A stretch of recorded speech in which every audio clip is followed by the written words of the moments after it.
Good afternoon. We're back for Terry Pratchett and Neil Gaiman's Good Omens. This is our 10th section, and this will be a fairly short section, the last section of Wednesday.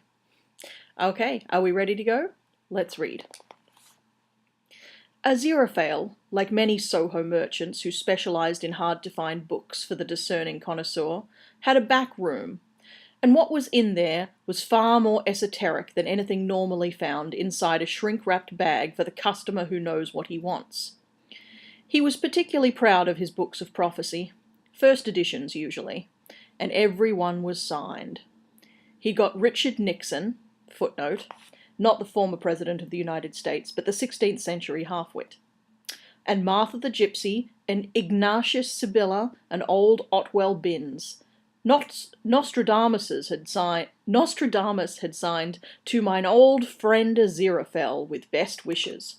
Mother Shipton had spilled drink on his copy, and in the climate-controlled cabinet in one corner was the original scroll in the shaky handwriting of St. John the Divine of Patmos, whose Revelation had been an all-time bestseller. Aziraphale had found him a nice chap, if a bit too fond of odd mushrooms. What the collection did not have was a copy of the nice and accurate prophecies of Agnes Nutter, and Aziraphale walked into the room holding it, as a keen philatelist might hold a Mauritius blue that had turned up on a postcard from his aunt. He'd never even seen a copy before, but he'd heard about it. Everyone in the trade, which, considering it was a highly specialised trade, meant about a dozen people, had heard of it. Its existence was a sort of vacuum around which all sorts of strange stories had been orbiting for hundreds of years. Aziraphale realised he wasn't sure if you could orbit a vacuum, and didn't care. The nice and accurate prophecies made the Hitler diaries look like, well, a bunch of forgeries. His hands hardly shook at all as he laid it down on a bench, pulled on a pair of surgical rubber gloves, and opened it reverently. Aziraphale was an angel, but he also worshipped books.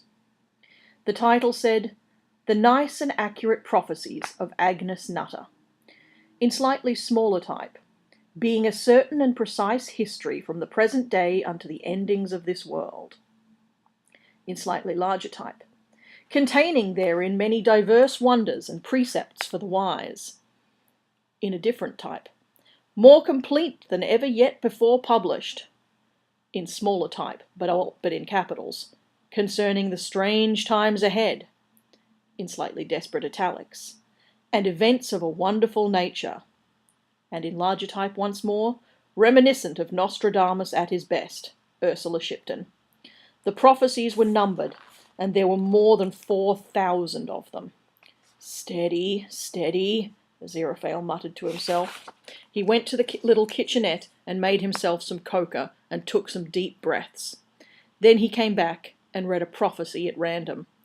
40 minutes later, the coca was still untouched. The red-haired woman in the corner of the hotel bar was the most successful war correspondent in the world. She had a passport in the name of Carmine Zuijiba, and she went wherever the wars were. Well, more or less. Actually, she went where the wars weren't. She'd already been where the wars were. She was not well known, except where it counted. Get half a dozen war correspondents together in an airport bar, and the conversation will, like a compass orienting to north, swing around to Murchison of the New York Times, to Van Horn of Newsweek, to Anforth of ITN News. The war correspondents. But when Murchison and Van Horn and Anforth ran into each other in a burnt-out tin shack in Beirut or Afghanistan or in the Sudan, after they'd admired each other's scars and downed a few, they would exchange awed anecdotes of Red Zuijiba and the National World Weekly. That dumb rag, Murchison would say, it doesn't goddamn know what it's goddamn got. Actually, the National World Weekly did know what it had got. It had a war correspondent. It just didn't know why or what to do with one now it had her. A typical National World Weekly would tell the world about Jesus' face being seen on a Big Mac bun brought by someone in Des Moines, with an artist's impression of the bun. How Elvis Presley was recently sighted working in a burger lord at Des Moines. How listening to Elvis records cured a Des Moines housewife's cancer. How the spate of werewolves infesting the Midwest are the offspring of noble pioneer women raped by Bigfoot, and that Elvis was taken by space aliens in 1976 because he was too good for this world. Footnote. Remarkably, one of these stories is indeed true. That was the National World Weekly. They sold 4 million copies a week, and they wanted a war correspondent like they wanted an exclusive interview with the General Secretary of the United Nations. Footnote. The interview was done in 1983 and went as follows. Question. You're the Secretary of the United Nations, then? Answer. Si. Question. Ever sighted Elvis? So they paid Red Zwijger a great deal of money to go and find wars, and ignored the bulging, badly typed envelopes she sent them, occasionally from around the globe, to justify her generally fairly reasonable expenses claims. They felt justified in this because, as they saw it, she really wasn't a very good war correspondent, although she was undoubtedly the most attractive, which counted for a lot on the National World Weekly. Her war reports were always about a bunch of guys shooting each other, with no real understanding of the wider political ramifications, and more importantly, no human interest. Occasionally, they would hand one of her stories over to a rewrite man to fix up. Jesus appeared to 9-year-old Manuel Gonzalez during a pitched battle on the Rio Concorsa and told him to go home because his mother worried about him. I knew it was Jesus, said the brave little child, because he looked like he did when his picture miraculously appeared on my sandwich box. Mostly, the National World Weekly left her alone and carefully filed her stories in the rubbish bin. Murchison and Van Horn and Anforth didn't care about this. All they knew was that whenever a war broke out, Ms. Zwijger was there first. Practically before. How does she do it? They would ask each other incredulously. How the hell does she do it?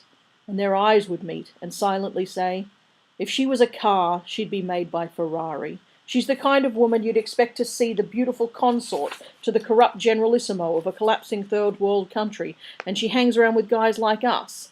We're the lucky guys, right? Ms. Zwijger just smiled and bought another round of drinks for everybody on the National World Weekly, and watched the fights break out around her, and smiled. She'd been right. Journalism suited her. Even so, everyone needs a holiday, and Red Zwijger was on her first in 11 years. She was on a small Mediterranean island, which made its money from the tourist trade, and that in itself was odd. Red looked to be the kind of woman who, if she took a holiday on any island smaller than Australia, would be doing so because she was friends with the man who owned it. And had you told any islander a month before that a war was coming, he would have laughed at you and tried to sell you a raffia work wine holder or a picture of the bay done in seashells. That was then. This was now. Now a deep religio-political divide concerning which part of 4 small mainland countries they weren't actually part of had split the country down into 3 factions, destroyed the statue of Santa Maria in the town square, and done for the tourist trade. Red Zwijger sat in the bar of the Hotel de Palomar del Sol, drinking what passed for a cocktail. In one corner, a tired pianist played, and a waiter in a toupee crooned into the microphone, "Oh, once upon a time there was a little white bull, very sad because he was a little white bull." I apologize again. I don't know why this book keeps making me sing. A man threw himself through the window, a knife between his teeth, a Kalashnikov automatic rifle in one hand, a grenade in the other. "I claim this hotel in the game of the..." He paused. He took the knife out of his mouth and began again. "I claim this hotel in the name of the pro-Turkish liberation faction." The last 2 holiday-makers remaining on the island. Footnote. Mr. and Mrs. Thomas Threlfall of 9 The Elms, Paynton. They had always maintained that one of the nice things about going on holiday was not having to read the newspapers or listen to the news, and getting away from it all, really. And due to a tummy bug contracted by Mr. Threlfall and Mrs. Threlfall rather overdoing it in the sun on their first day, this was their first time out of their hotel room for a week and a half. The last 2 holiday-makers remaining on the island climbed underneath their table. Red unconcernedly withdrew the maraschino cherry from her drink, put it to her scarlet lips, and sucked it slowly off its stick in a way that made several men in the room break into a cold sweat. The pianist stood up, reached into his piano, and pulled out a vintage submachine gun. "This hotel has already been claimed by the pro-Greek Territorial Brigade," he screamed. "Make one false move and I shoot out your living daylight." There was a motion at the door. A huge black-bearded individual with a golden smile and a genuine antique Gatling gun stood there, with a cohort of equally huge, although less impressively armed, men behind him. This strategically important hotel, for years a symbol of the fascist imperialist Turco-Greek running dog tourist trade, is now the property of the Italo-Maltese freedom fighters, he boomed affably. "Now we kill everybody." "Rubbish," said the pianist. "It's not strategically important, just has an extremely well-stocked wine cellar." "He's right, Pedro," said the man with the Kalashnikov. "That's why my lot wanted it. Il General Ernesto de Montoya said to me, he said, 'Fernando, the war will be over by Saturday and the lads will be wanting a good time. Pop down to the Hotel de Palomar del Sol and claim it as booty, will you?'" The bearded man turned red. "Is bloody important strategically, Fernando Chianti. I drew a big map of the island and it is right in the middle, which makes it pretty bloody strategically important, I can tell you." "Ha," said Fernando. "You might as well say that just because little Diego's house has a view of the decadent capitalist topless private beach, that it's strategically important." The pianist blushed a deep red. "Our lot got that this morning," he admitted. There was silence. In the silence was a faint silken rasping. Red had uncrossed her legs. The pianist's Adam's apple bobbed up and down.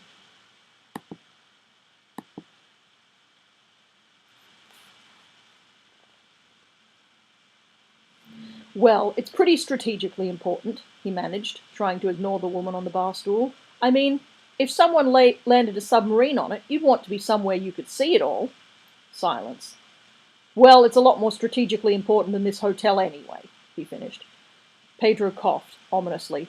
"The next person who says anything at all, is dead." He grinned. He hefted his gun. "Right. Now, everyone against the far wall." Nobody moved. They weren't listening to him anymore. They were listening to a low, indistinct murmuring from the hallway behind him, quiet and monotonous. There was some shuffling along among the cohort in the doorway. They seemed to be doing their best to stand firm, but they were being inexorably edged out of the way by a muttering, which had begun to resolve itself into audible phrases. "Don't mind me, gents. What a night, eh? 3 times round the island, nearly didn't find the place. Someone doesn't believe in signposts, eh? Still, found it in the end. Had to stop and ask 4 times. Finally asked at the post office. They always know at the post office. Had to draw me a map, though. Got it here somewhere. Sliding serenely past the men with guns, like a pike sliding through a trout pond, came a small bespectacled man in a blue uniform, carrying a long, thin, brown paper-wrapped parcel tied with string. His sole concession to the climate were his open-toed brown plastic sandals, although the green woolen socks he wore underneath showed his deep and natural distrust of foreign weather. He had a peaked cap on, with International Express written on it, in large white letters. He was unarmed, but no one touched him. No one even pointed a gun at him. They just stared. The little man looked around the room, scanned the faces, and then looked back down at his clipboard. Then he walked straight over to Red, still sitting on the bar stool. "Package for you, miss," he said. Red took it and began to untie the string. The International Express man coughed discreetly and presented the journalist with a well-thumbed receipt pad and a yellow plastic ballpoint pen attached to the clipboard by a piece of string. "You have to sign for it, miss. Just there. Print your full name over here, signature down there." "Of course." Red signed the receipt pad illegibly, then printed her name. The name she wrote was not Carmine Zwijeba. It was a much shorter name. The man thanked her kindly and made his way out, muttering, "Lovely place you've got here, gents. Always meant to come here on holiday. Sorry to trouble you. Excuse me, sir." And he passed out of their lives as serenely as he'd come. Red finished opening the parcel. People began to edge around to get a better look. Inside the package was a large sword. She examined it. It was a very straightforward sword, long and sharp.